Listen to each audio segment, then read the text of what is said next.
Number 1 active recall. దీనినే memory booster అని కూడా అంటాం.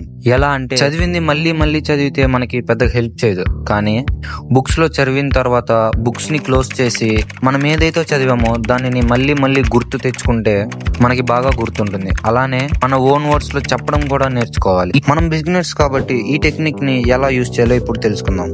Step 1 read concept once. Step 2 close book, recall from memory.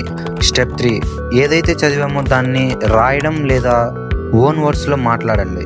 దీనికి ఒక ఎగ్జాంపుల్, హిస్టరీలో ఇండియన్ కాన్స్టిట్యూషన్ గురించి చదివిన తర్వాత బుక్ క్లోజ్ చేసి ఫండమెంటల్ రైట్స్ ఏంటి అని మీకు చెప్పుకోండి.